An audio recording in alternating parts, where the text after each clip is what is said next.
Hi, good morning. This is Chris Chung with your Napa Charity Spotlight, and today we are at Expressions of Hope. Peggy Smith is the Executive Director of Expressions of Hope. Yeah, what do you do here? I'm the Operations Care Manager. Okay. I'm the Resource Center Associate. So what is Expressions of Hope? So we are a nonprofit organization that serves the foster care, the kinship, and really any at-risk family in Napa County with various services and programs that we have. But our mission is that every child who enters foster care feels loved and valued, and any caregiver taking care of these children feels supported by somebody who knows what they're going through. So what are some of the programs and stuff like that you imagine? What are some of the things that you do for the families and children that are entering foster care? So one of the very first things the way that we started is, I started this in our garage, and we started putting backpacks together for kids who came into care. And it was just things that they needed, comfort items and just basic necessities like toothbrush, toothpaste, hairbrush, hair ties, shampoo, conditioner, a blanket, comfort items, a nightlight, a pillow, stuffed animal. And these were really essential things for them. It gave them something of their own that they could call their own as they went into a new foster home, because many times they were taken from their home or taken from school and never had the opportunity to grab anything of their own. And most kids who come into care don't have anything that they can call their own. So these are all brand new items, something that made them feel special and valued. How many clients do you have currently? So currently in Napa right now, there's about, or in the child first system and county, there's 58 children in foster care. However, we serve about here at Expressions of Hope, we serve about 120 to 180 children a month. And these are children that are also in foster care, or we also serve about 14 agencies around our community. Yeah, these can be from other agencies that are working with families and need support with items such as clothing, furniture, gift cards. So we get all the requests and we serve those children. What Napa County has really moved into, and what's really important to them now, is to work on prevention. So that's why the numbers are much lower in foster care. I mean, 2 years ago, there used to be double that amount of kids in care. But now they really, really focus on prevention. And so that's kind of where we do too. And that's why we serve more than kids who are, or families who are fostering, and kinship families, family taking care of family. Because our county is serving at-risk families, we're stepping into that role too and serving a lot of at-risk families. So child welfare worker, we walk into a home and they had gotten an allegation. The parents had received an allegation, and so they're going in to check it out. And it may not be that, there's an abuse issue starting, but it may be that the whole family's sleeping on the floor. They have no furniture, they have no beds. So we'll get a request, this family needs beds, and these kids aren't sleeping well, and they're not performing well in school, and so this will really help the family with those kinds of needs. So it's a lot of times a school teacher may call in and say, we've noticed a child is wearing the same clothes for 7 days now, or 5 days. Welfare worker will go out and check, and it's just that the family didn't have money to go to the laundromat, or the clothes were too small for the kids, so they're just wearing the same thing. So we would get a request, and we would provide clothing and shoes for the child or the children in the home. Wonderful. So how do people help? Well, I came to Expressions of Hope when I needed help. I had had my children removed from me and was in the process of getting them back. And they were able to provide me with clothing for my children, with beds, bedding, and all the essential items I needed to feel good as a woman and a mother who was in the process of getting my life together and getting my kids back. So a few ways that the community can help are just by going through your closets and seeing if there's anything that you don't need. As far as clothing, kids' clothing that is very gently used, we could definitely take in all sizes for all ages up to adult sizes for teens, gently used shoes, gently used bedding, furniture, toys. We don't accept all toys, but I do like to make the bags. We like to throw things in there that will make the kids feel special, such as little toys that are appropriate for their age group. Another way that people can help is by purchasing gift cards. We do help families with gift cards such as gas cards, Walmart, Target. You keep mentioning these bags, and I know that we have them down here. What are in these bags with that go to a family? So this is another thing that people can help with is backpacks, family backpacks. Sometimes we're just making them for school for kids and throwing in school supplies. So we do always need school supplies. It might be the middle of the school year, but say a child has just arrived here into this town or here into this country and they need the essentials for school. Those are a few things that we throw in there. Then there are the backpacks we create for kids that are going into the foster care system, and those consist more of toiletries, a blanket, hair ties, a stuffed animal, a blanket, pillow. We like to give brand new pillows, brand new blankets, just anything depending on the age group. If it's for a baby, we do put diapers. We always need diapers, wipes. We can use clothing for them. Socks, we do brand new socks and underwear, so people can always donate brand new socks and underwear to us. We do try to provide enough for a few days, so like each child is receiving maybe 4 or 5 pairs of underwear or socks. I'd under imagine that you get a lot of cute little dusters that are barely worn and cute church outfits or holiday outfits that are barely worn, but the everyday things. I mean, socks and underwear is something that I wear with my daughter, so that's great. And also pajamas, because pajamas are something that can look very worn very quickly. We do give away used pajamas, but we always appreciate brand new pajamas, especially when the kids are bringing the foster care, and it's really helpful for them to have something brand new. Do you guys have any events or fundraisers, things that are coming up that people can help with? Well, May is National Foster Care Awareness Month and Appreciation Month. And so we're having a big event on May 17th for our foster parents and our kinship caregivers. And it's a big caregiver appreciation event that we're having a dinner and a whole evening of fun for them. So we're looking for volunteer help with childcare that night. We're also looking for people that might want to sponsor some piece of that evening. It might be a little gift that we would want to give out to our caregivers. It might be part of the meal, maybe the appetizer part. We'd love to have someone in the community that could offer sponsorship to that. You mentioned caregiving. I know in an earlier conversation that we had, you try and help the foster parents have a night out sometimes and offer childcare here at the center. Tell me a little bit about the childcare and some of those other activities that you guys provide. Okay, so we have 5 support group meetings throughout the month. The first Saturday is for dads, and it's the Dads and Donuts. And the second Saturday is for foster moms. The third Saturday is for our kinship families, and kinship again is any family taking care of family. And we serve any family in Napa who is doing that. They don't have to have an open child welfare case. So if you're a grandma caring for a grandchild or an older sibling or an aunt and uncle, we serve all of these families. And so we do have a parent night out the third Friday of every month. And the caregivers can drop their child off from 5 to 8 p.m. and we entertain them, we feed them. The caregivers can go have a night out, they can go to a movie, they can go home, put their feet up, they can have a date night at a restaurant. Just gives them time to just take a deep breath. And, you know, this journey of caregiving is hard. So is part of our job, part of our mission is to come alongside and give them some respite. What is the respite situation that Peggy was mentioning? Yeah, so we have a respite available for all the families that are in our program. And there's a need for also people who are interested in maybe helping out and can't foster for a long time. They can become, just respite caregivers as well. So we have some families that just need maybe a weekend off or just a couple of hours or helping, taking kids to activities, appointments. So there's, that also we support those parents with our respite providers that we have available. So if there's someone in the community who's, thinking about helping other families, that's also a way to go.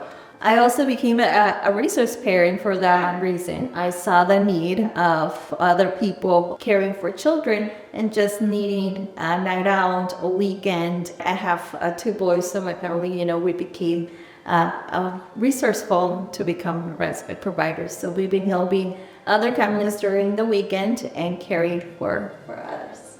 That's amazing. That's great.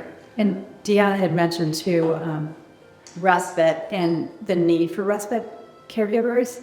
You don't have to become you don't have to do long-term foster care, although we do need that too. Napa County does need more foster parents. But that's why we're here. We're here to support you on that journey. We're here to help provide things that you need. We're there for tangible needs, for emotional support, for just mental health breaks, and that's where the respite comes in. And also we provide funding for activities for you to put the young child into a sports camp or ballet or anything that would help enrich their life and help normalize their life so that they're not so set apart from other kids that they're sitting next to in school. Because a lot of times someday they'll go to school and they'll be with their family, and the next day they've been pulled, and all of a sudden they're labeled as that foster child. And so we want to help take those labels off, and we want to support the caregivers as they are supporting these children. Wonderful. So we talked about donations and going through and all of the things that people can give of clothes and bedding and everything else. But I know that money has to be a really powerful tool for you guys to use. What are ways that when you get monetary donations and the need for monetary donations, how are those put to use?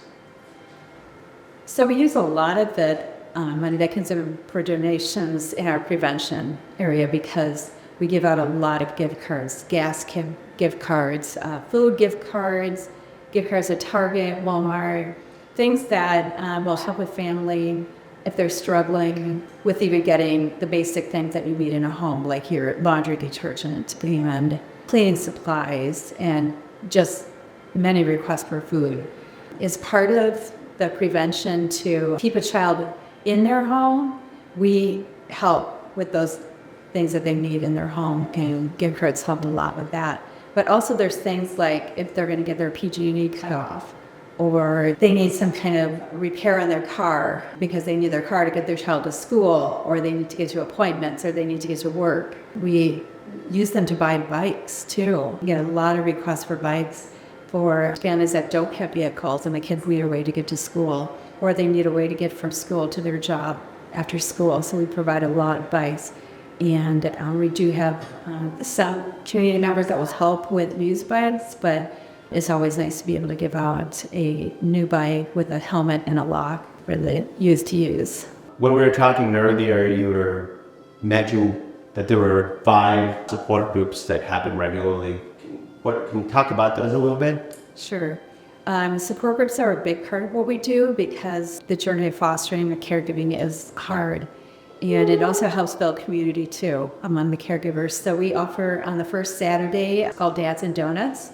And it's exactly what it says. The dads meet, they drink coffee and eat donuts, and they talk about life and what's going on in the home. Second Saturday is for moms who are fostering. We have a little bit more than donuts, but we enjoy each other's company, and we also talk about what's going on in the home. We can support each other through some of the hard things that are happening, and they may have ideas that we haven't thought of, ways that we can help our kids in the home, or just do self-care types of things.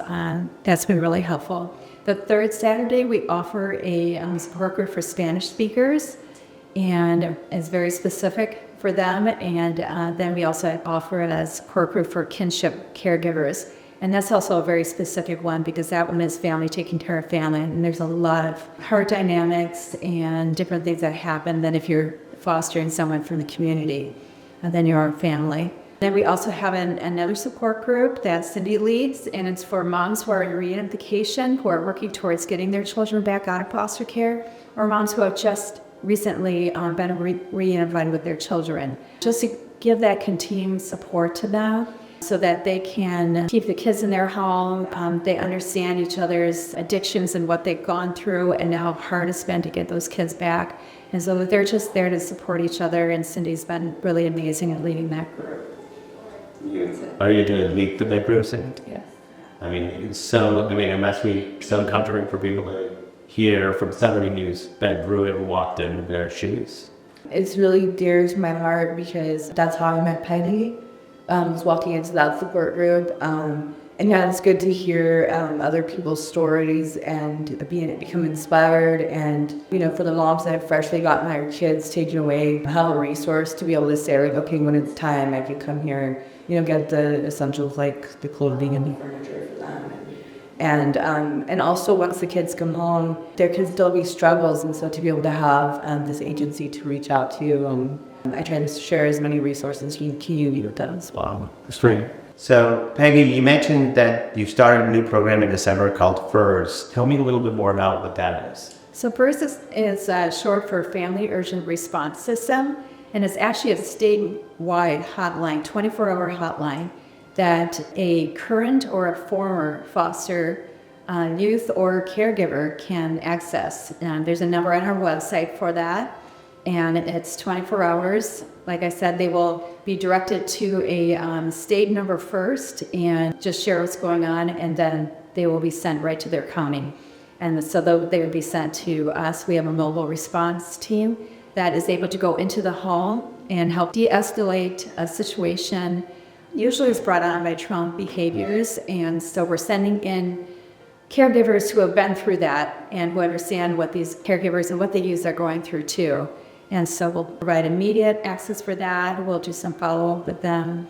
And it's really to help prevent the caregiver from giving up and just having someone to talk to in the moment and just help smooth things out. And it's also a way for the youth can call on their own too if they're struggling with their caregiver, any situation really in their life that they're struggling with. They can call that number and just have someone to talk through. So we're excited about that. That just started in December. And so the number, like I said, is on our website. Wonderful. And the last question that I want to ask for you guys is, what is the one thing that you want for each of you to answer? What is one thing that you want the community of Napa to know that Expressions of Hope does or can do for them, and how you guys can provide more for the community? We do receive a lot of referrals from outside agencies. However, if there's anybody in the community that notices that there is really a family struggling, that the children are not wearing sufficient clothing or shoes, or that they're in need, I would want the community to not be afraid to reach out to us and see if we can help. We'd like the community to know that we're supporting, about 14 agencies around here with their families. So we're a support to them, and that we are helping each other around.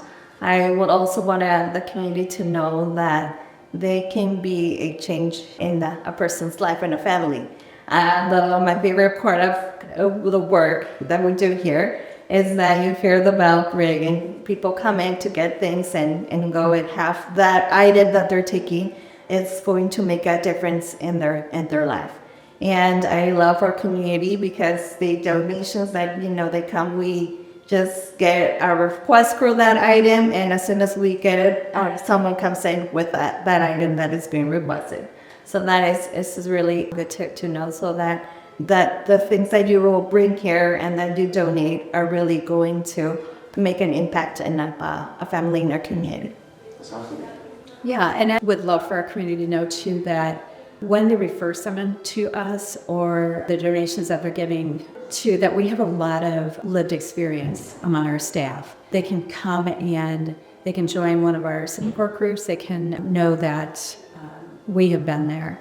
And whether it's Cindy, who has had experience with an open child welfare case, or is Deanna was experienced as a social worker, or myself as a foster parent for almost 30 years. And then we have a kinship parent who has had a lived experience too, that you will get people that understand what you're going through. Peggy, you mentioned recently the story of something that was a full circle event where you ran into pastime and it was during a child of ISIS. Can you share that story with us? Years ago, my husband and I had started fostering. Just a few years into it, we took in 3 sisters, and on the way home, because they came with nothing, which is not unusual for you to care, to have nothing, we stopped at Walmart, picked up all the items that they needed, and that's where the idea of the backpacks came in. We had these 3 sisters in our home for a few months, and they went back home, and a few years down the road, I got a call to take in an 8-year-old little girl, and I'd gone down to child welfare and was picking her up in the lobby of child welfare.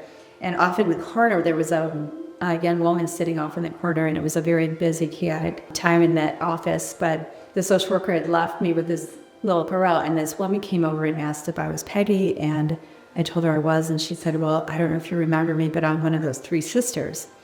And I said, I don't remember you, but what are you doing here? And she says, I'm here to foster. I'm going to be a foster parent. Anyway, I just thought that was just so neat for her to make that full circle. But the best thing that she did is she looked at that little 8-year-old girl, and she put her hands and lifted her chin up, and she said, you are going to be okay. I've been in this home. You're going to be okay. I've been in your place, and you're going to make it. So we had this little girl in our home for almost 2 years, and she went back home. You know, we lost touch for a while, and it's been 5 years since she's been back home. And last fall, she walked into Expressions of Hope with her aunt. And things had not gone well at home for the last 3 years, and she was struggling, and she sought out this aunt to go live with. And her aunt now became part of our kinship program because she was not taking care of family. But I got to see this young, well, she's now a teen. She was 15 years old last fall when she came in. And so she had been living with her aunt for a few months, and then a few things had happened, and she ended up having to go back into foster care. And so she's back in our home with us again. She's now 16 years old. Things have gone in full circle, but here she is back in our life again. Just grateful that they came and sought help here, and they were able to reconnect. Here she is living with us again. That's amazing. Thank you guys so much. And hopefully with this we can get more help and more hope in. Thank you. Thank you. So this is the boys' warehouse where they get to shop for their clothes and jeans. And you can see that they have all the things in their bins and stuff.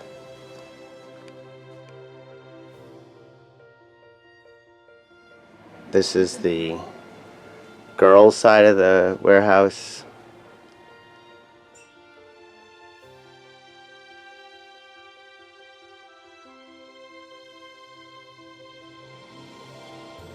This is the area where they have all the bedding stored, and one of the biggest things that they need as well is baby stuff, so cribs, car seats, and strollers and all of those kind of things. They get requests for those all the time as well. This is one of their daycare rooms that they have for little ones. For when they have their support meetings, you can bring the kids and they can be in these rooms supervised.